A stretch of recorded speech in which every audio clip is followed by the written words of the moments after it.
Ninguém está condenado a ser quem sempre foi. Nós somos os únicos animais no planeta Terra que temos a habilidade de transcender.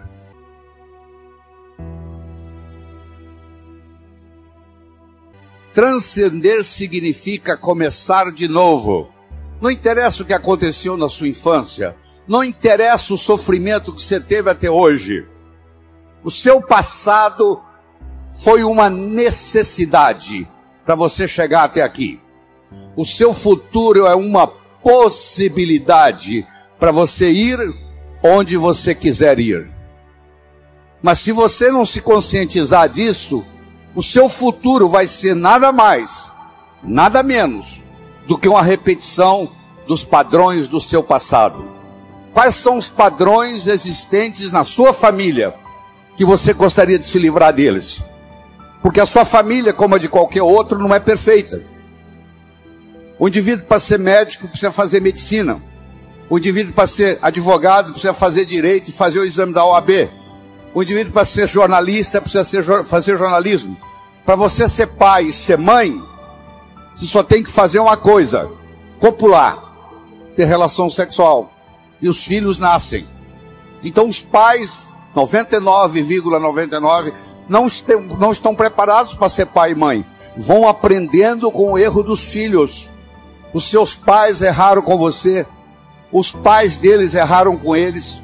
Você errou com seus filhos vão errar com seus netos. Isso faz parte da vida. Não precisa ficar com sentimento de culpa disso não, que é assim que é. É assim que a vida funciona. A gente vai aprendendo com os erros. No segundo filho você já erra menos. No terceiro você erra menos. Se você parar e pensar aquilo que está fazendo de errado. O segundo ingrediente do bolo da vida é a comunicação. Na era da agricultura, mandava no mundo quem tinha terra. Na era industrial, passou a mandar no mundo quem tinha capital. Meus amigos, a moeda mudou. A moeda hoje chama-se conhecimento. Você é rico ou você é pobre em conhecimento. Mas conhecimento só tem validade quando aplicado, quando passado de um cérebro para outro. E a passagem do conhecimento de um cérebro para outro se faz através do diálogo, se faz através da comunicação. Comunicação se tornou essencial, tanto no sucesso pessoal quanto no sucesso profissional. E faz parte da natureza do espírito humano evoluir. Galgou uma montanha, que procura uma montanha mais alta.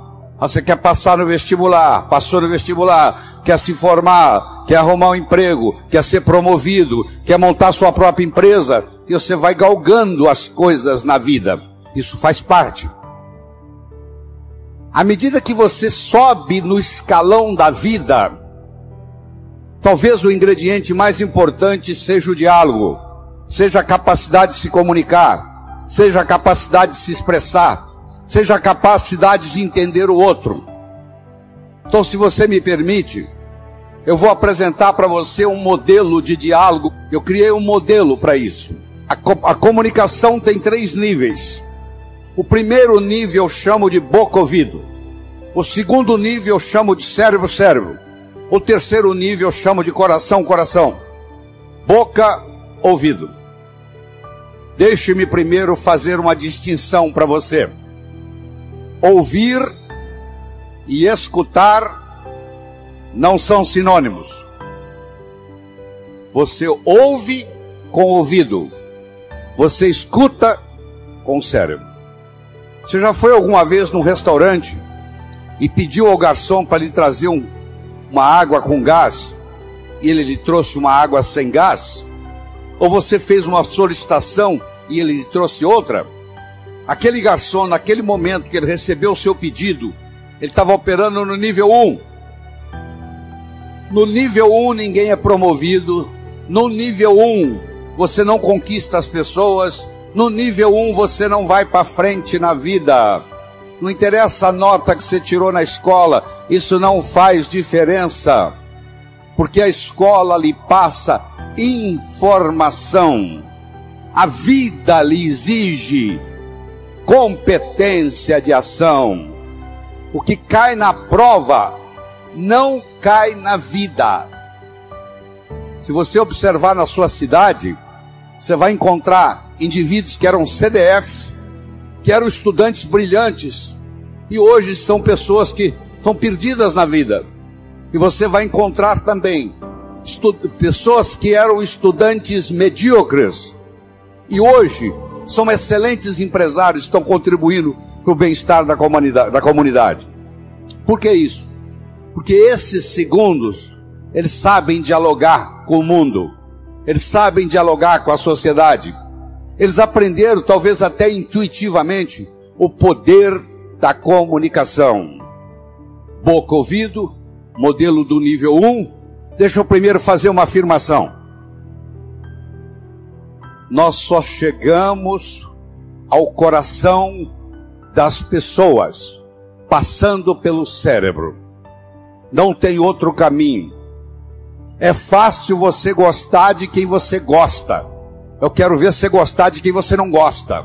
Porque se você não gosta da pessoa, fica difícil chegar no coração.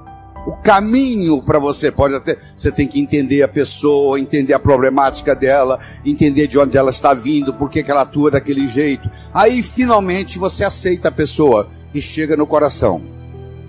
Quando você está operando no diálogo no nível 1, não acontece nada. É o pai que está dando um sermão para o filho. E entra num ouvido e sai no outro. E o pai não percebe que ele vem falando isso há 5 anos e não funcionou nada. Pelo contrário, o filho até ficou rebelde de escutar o pai falar aquilo. E o pai não se dá conta que aquilo não é diálogo, que é um monólogo que ele está falando para o vento. Porque está entrando no ouvido e saindo no outro. Você deve conhecer um ditado popular que diz assim: a palavra convence, o exemplo arrasta. O melhor modo de você educar seu filho não é com sermão. Isso não é diálogo, isso é monólogo. O melhor modo de você educar seu filho é com exemplo, dando exemplos. Aí a água mole em pedra dura, tanto bate até que fura. Ele vai vendo o exemplo daquilo que você quer que ele seja, ele vai observando aquilo todo dia, chega uma hora, ele e ela incorpora na estrutura psicológica. Um pai de 45, uma mãe de 45, que conversa com um filho de 15, ela tem que entender que o filho de 15 nunca teve 45, e uma mãe de 45 já teve 15 anos. Então é função do pai, da mãe, descer ao nível do adolescente, para poder haver uma comunicação. No diálogo, na comunicação, nós temos que modificar um pouquinho aquela frase que você conhece, que não é da Bíblia, tá? Quando eu falar, você vai falar, isso está na Bíblia, não está não. A frase é assim: faça aos outros o que você gostaria que fosse feito a você. A verdade não é bem essa. Faça aos outros o que os outros gostariam que fosse feito a eles. Se eu convidar você para jantar na minha casa em São Paulo, eu não vou lhe servir o meu prato favorito. Pode ser que você nem coma. Eu vou perguntar o que você gosta. Se eu quero agradar alguém num processo de diálogo, eu tenho que ver o que a outra pessoa quer ouvir. Eu vou começar por ali. E não o que eu quero passar. Está acontecendo com a gente. Eu quero mostrar o meu ponto de vista para você, mas eu não me preocupo como que você vai receber esse ponto de vista. Aí sabe o que acontece? A natureza colocou um ouvido no mesmo nível do outro. Entra num ouvido e sai no outro. Aí não deixa de ser diálogo, passa a ser monólogo, porque não tem repercussão. Para esse diálogo se ocorrer, primeiro eu tenho que ter uma mensagem forte. Você só vai continuar me escutando se você estiver gostando da mensagem. Eu tenho que ter algo para poder passar para você. Essa é a mensagem. Segundo, nós temos que conversar de uma forma metafórica. Como é que Jesus ensinava? Jesus ensinava contando histórias. Como é que Jesus ia ensinar como é o mundo espiritual para quem está na terra? Sabe o que ele fazia? Ele fazia de uma forma metafórica. Ele contava parábolas. Ele contava histórias. Quando eu lhe conto uma história, você não pode dizer que você não concorda com ela. Eu estou lhe contando uma história. E dentro da história, eu coloco a ideia que eu quero passar para você. Era uma vez um navio de alta prioridade, porque carregava ouro. E de repente o motor desse navio enguiçou. E o dono do navio disse: para. Traga aqui o melhor mecânico da região. Eles trouxeram. Ele trabalhou um dia inteiro, não conseguiu consertar o motor. Ele disse: para. Traga aqui o melhor engenheiro mecânico do país mais próximo. Eles trouxeram. Ele trabalhou 2 dias, não conseguiu consertar o navio. Ele disse: para. Traga aqui de onde estiver, de helicóptero, quem montou essa máquina desse navio. E eles procuraram, encontraram e trouxeram ele e um assistente. E eles desceram no navio de helicóptero, foram até a casa de máquinas, escutaram o barulho da tubulação, tocaram nos tubos, e tinha uma válvulazinha vermelha num canto. E ele perguntou para o assistente dele: você tem um martelo? Tem, me empresta. Ele foi lá e pim! Ligue! Eles ligaram, tudo funcionou às mil maravilhas. Os 3 indivíduos que trabalharam, o primeiro que trabalhou um dia, o segundo que trabalhou 2 dias, e esse que deu a martelada na válvula, mandaram as suas respectivas contas. Quem trabalhou um dia, mandou uma conta de $100. Quem trabalhou 2 dias, mandou uma conta de $400, $200 por dia, porque ele havia trabalhado 2 dias e ele era mais sofisticado do que o outro. E quem deu a martelada mandou uma conta de $10.000. O dono do navio falou: eu vou pagar, porque ele consertou o meu navio, mas eu só pago com uma condição: que ele mostre como é que ele chegou à conclusão de me cobrar $10.000. E ele mandou um bilhete para o dono do navio: para dar a martelada, $1. Para saber onde bater com o martelo, 9.999. Você imagine que nós estamos almoçando e eu conto essa história para você. E você está pensando em me contratar para ser seu consultor na sua empresa. E você pergunta assim: doutor Laí, qual é a sua remuneração? E eu falo um preço elevado. Ao invés de você falar é caro, você vai pensar assim: esse cara sabe onde bater com o martelo. Eu preparei o seu cérebro para escutar o meu diálogo com você. Através de quê? Através de uma história. A pessoa que sabe dialogar, ela conversa metaforicamente. Terceira coisa importante no diálogo é uma linguagem apropriada. Você já foi a um médico e o médico começa a usar aquela terminologia médica que só ele entende. E aí você volta e a sua família te pergunta: e aí, o que você tem? O que o médico falou? Ah, não entendi o que o médico falou. Esse médico não tem nada de inteligente. E outra coisa importante é a percepção. Uma coisa é o que você está passando, a outra coisa é que o outro está captando. Ah, você é um vendedor? Sou. Você é um bom vendedor? Ótimo vendedor. E aí, você tem vendido bem? Não, tem vendido muito mal. Então você não é um bom vendedor.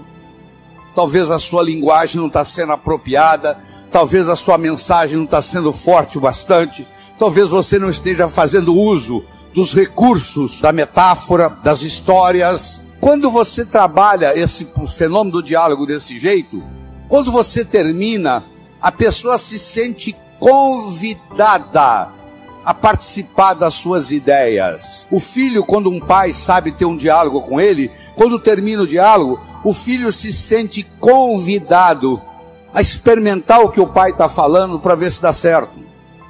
É um convite que ele recebe. Na vida, nós somos julgados por 4 coisas. 4 coisas. Nós somos julgados por aquilo que fazemos. Você pode marcar no seu relógio. Você encontra um estranho na festa.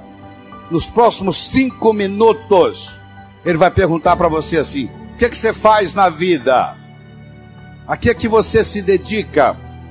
Eu posso ter 2 pedreiros, um trabalhando ao lado do outro. Eu chego perto do primeiro pedreiro e pergunto: o que você faz na vida? Ele fala: eu sou pedreiro. Eu coloco um tijolo em cima do outro. Eu chego perto do segundo pedreiro que está ao lado dele e pergunto: o que você faz na vida? Eu sou pedreiro. Eu estou construindo o Maracanã, o maior estádio de futebol do mundo, que vai ficar aqui para a posteridade. Quero que você saiba que os 2 fazem a mesma coisa. Só que esse segundo pedreiro, ele não vai ser pedreiro muito tempo, não. Logo, logo ele vai ser construtor, porque ele não está colocando um tijolo em cima do outro. Ele está construindo Maracanã. Quando alguém lhe pergunta: o que você faz na vida? Você tem que responder de um modo que agregue valor à sua contribuição para o mundo. Então, você quer melhorar seu poder de diálogo? Você tem que definir a sua contribuição no universo de uma forma que agregue valor. Segundo, você é julgado pela sua aparência. Não é estar bem vestido, não. Estar adequadamente vestido para a ocasião. Você não quer ir num médico que está de camiseta. Você quer ir num médico que esteja de branco, de preferência com estetoscópio no pescoço. O branco tem um arquétipo de cura. Terceiro, você é julgado pelo que você diz. Enquanto você não disse nada, ninguém sabe se você é inteligente ou deixa de ser. No momento que você falou e falou besteira, não tem jeito de você voltar atrás. Então muitas vezes você tem que morder a língua e finalmente ser julgado, não só pelo que você diz, mas como você diz o que você diz. Eu poderia trazer alguém aqui que falasse exatamente o que eu estou falando. A apresentação poderia ser muito melhor ou muito pior. Porque não é só o que eu estou falando que conta, é como eu estou falando o que eu estou falando. E nessa parte do diálogo, de como dizemos o que dizemos, vem o modelo que eu estou discutindo com você, que tem um nível 1, que não acontece nada, que você está perdendo tempo, que é o boca-ouvido, é o que você pede o garçom uma água com gás, ele traz uma água sem gás, porque entrou num ouvido e saiu no outro. E muitas pessoas trabalham nesse nível e não vão para frente na vida, porque comunicação é essencial. Nós começamos falando da autoestima, estamos falando da comunicação, do diálogo.